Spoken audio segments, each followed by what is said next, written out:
काल याच्या बाबतीत त्यांचं पायी यात्रा मुंबईकडे सुरू होण्यापूर्वी सरकारची भूमिका मी या ठिकाणी एक राज्य सरकारचा मंत्री म्हणून कालच स्पष्ट केली होती की जवळपास 85-90% प्रश्न हा मराठा आरक्षणाचा आपण आता सोडवत आणलेला आहे। या बाबतीत मी काल म्हणलं तेच आत्तासुद्धा म्हणेन की सुरुवात जी मनोज जरांगे पाटलांच्या आंदोलनाची झाली ती मराठवाडा विभागातल्या 9 जिल्ह्यांमध्ये कुणबी प्रमाणपत्र देणं आणि कुणबी नोंदी शोधणं, त्या बाबतीतली भूमिका सरकारनं सकारात्मक घेतली आणि त्याप्रमाणे कुणबी प्रमाणपत्र द्यायला सुरुवात झाली।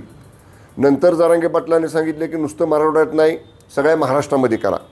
आपण महाराष्ट्रातल्या प्रत्येक तहसील कार्यालयामध्ये या नोंदी शोधण्याचं काम सुरू केलं। स्वतंत्र अधिकारी त्या कामासाठी या ठिकाणी आपण उपलब्ध करून दिले आणि ते सुद्धा काम सुरू आहे। नंतर मनोज जरांगे पाटील साहेब म्हटले की सगळ्या सोयऱ्यांना पण द्या। पण सगळ्या सोयरे या शब्दाची व्याख्या काय, डेफिनेशन काय, हे कुठंतरी कायद्याच्या चौकटीत बसणारे असली पाहिजे। आणि म्हणून राज्य सरकारनं ॲडव्होकेट जनरल जे महाराष्ट्राचे आहेत मान्य ॲडव्होकेट जनरल साहेबांचं याच्यावरची व्याख्या कशी असावी याच्यावर त्यांचं मत मागितलं। रिटायर्ड हायकोर्ट जज साहेबांचं जे 3 रिटायर्ड हायकोर्ट जज साहेबांचं जे मार्गदर्शन मंडळ आहे मराठा आरक्षणावरती सरकारला मार्गदर्शन करणारं, त्यांच्याशी या बाबतीत आपण चर्चा केली आणि त्या बाबतीत सुद्धा सरकार सकारात्मक भूमिका घेते।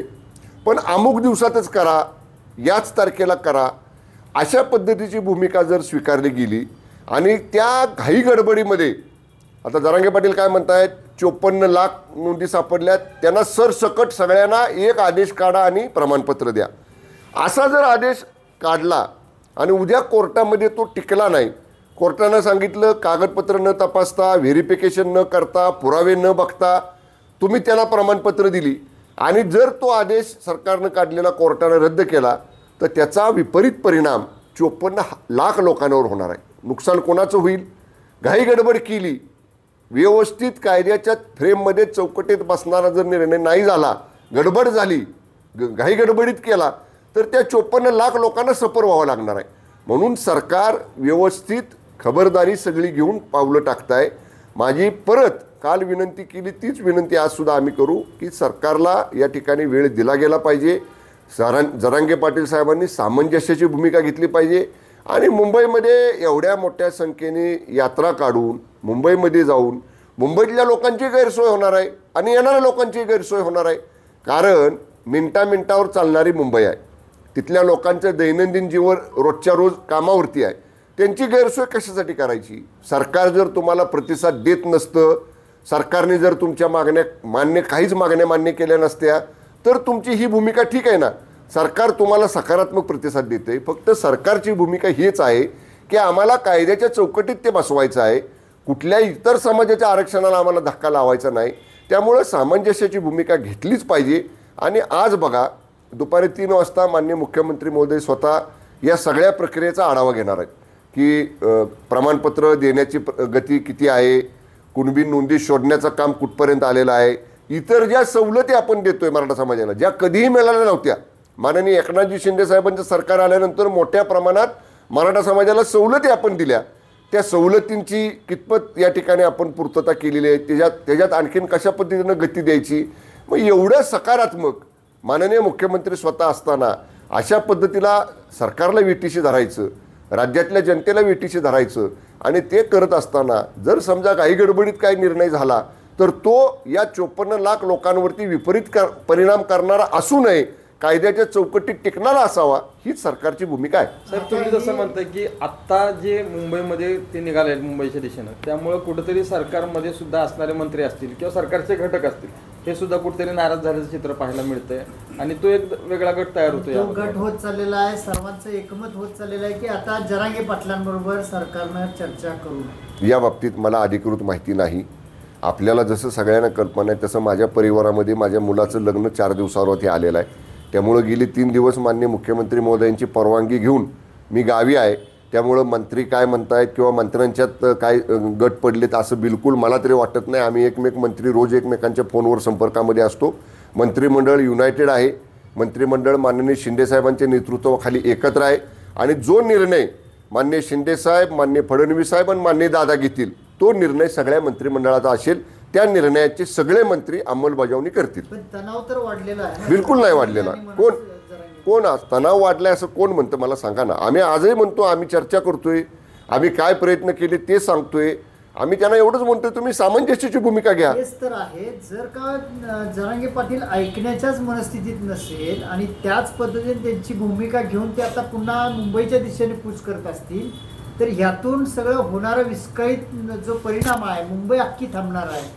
तर ह्या अनुषंगानं तुम्ही समजून सांगत असतानाही जर ऐकत नसतील तर यामध्ये सरकार आणि मनोज जरांगे पाटील यांच्यात तणाव नाही ना. आता ह्याचा एक विचार करा तुम्ही. सरकार एवढी समजूतदार भूमिका घेते, सरकार एवढी सकारात्मक भूमिका घेते, त्याला तसाच सकारात्मक प्रतिसाद समोरनं मिळाला पाहिजे ना.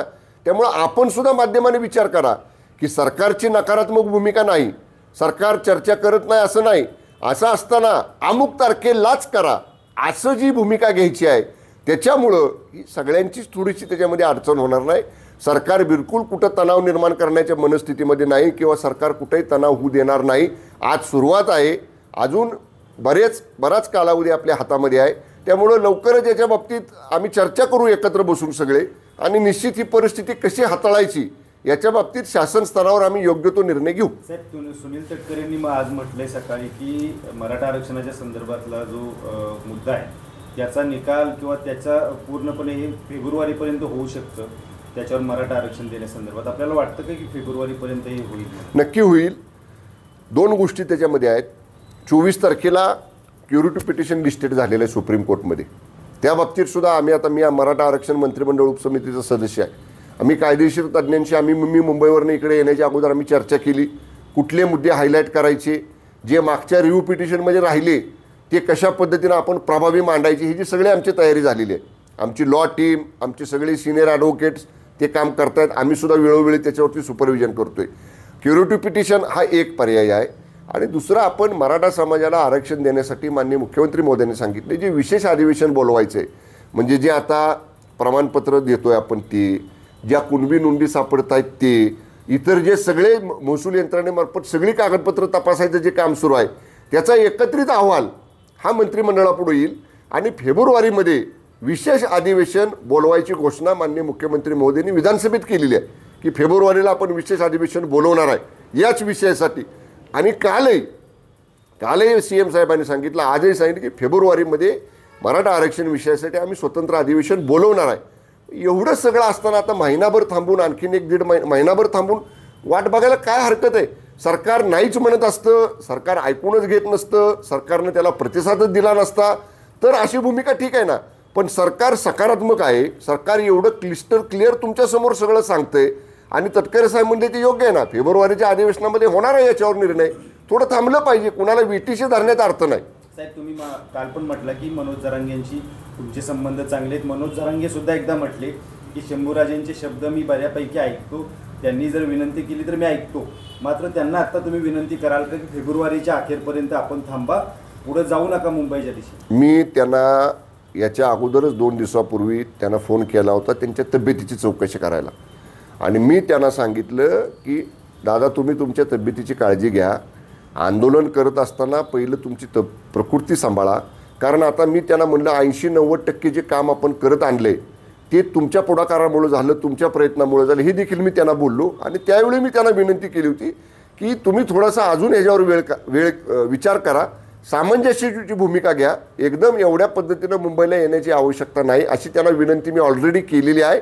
आणि त्यांचं म्हणणं असेल तर माननीय मुख्यमंत्र्यांशी मी चर्चा करेन. आणि मग समजा त्यांना अजून एखाद्या वेळी त्यांना विनंती करायची वेळ आली तर जरूर आपण त्यांना विनंती करू तशी. सरकार वेळ काढूपणा करत आहे असा एक त्यांचा आरोप आहे. आणि त्यामुळंच त्यांनी आज जे मुंबईच्या दिशेने निघाले त्यावेळी त्यांनी आजपासूनच आमरण उपोषण सुरू केलं आहे. ते तिथं जाऊन करणार होते, पण तसं नाही, तर ते आजपासून बरं का, त्यांनी सांगावं कुठं वेळ काढूपणा केला. आणि सरकारचा प्रतिनिधी म्हणून आम्ही त्यांना सांगू की आम्ही कसं वेळेमध्ये ते काम करत आणले, निर्धारित वेळ किती लागला असता ते काम करायला, आणि आम्ही किती वेळात केलं. त्यामुळं 1 to 1 मुद्दे निहाय केव्हाही त्यांच्याबरोबर चर्चेची सरकार म्हणून आमची तयारी आहे. त्यांचे काय गैरसमज असतील तर जरूर आम्ही ते गैरसमजसुद्धा दूर करू. पण त्यांनी थोडं सामंजस्याची भूमिका घेतली पाहिजे. आत्तापर्यंत एवढं 80% जे प्रश्न सुटत आले ते आम्ही मान्य करतो, त्यांनी प्रयत्न केला. आणि सरकारनं त्याला शिंदेसाहेबांच्या नेतृत्वाखाली सकारात्मक प्रतिसाद दिला. आता हे निर्णय हातात येण्याची वेळ आली. आणखीन एक महिना दीड महिना जर 2 महिने थांबले तर काय फार नुकसान होणार नाही. 2 महिने त्यांनी जरूर, महिनाभरच, फेब्रुवारीचं अधिवेशन होईपर्यंत जरूर त्यांनी थांबावं आणि त्यांचे जे काय गैरसमज असतील सरकारबाबतीत त्यांनी जरूर सांगावेत. ते गैरसमज दूर करण्याचं काम सरकारच्या वतीनं जरूर माननीय मुख्यमंत्र्यांच्या आदेशानुसार कुणीही मंत्री किंवा ते म्हणले स्वतः मला तर मी सुद्धा करायला तयार आहे.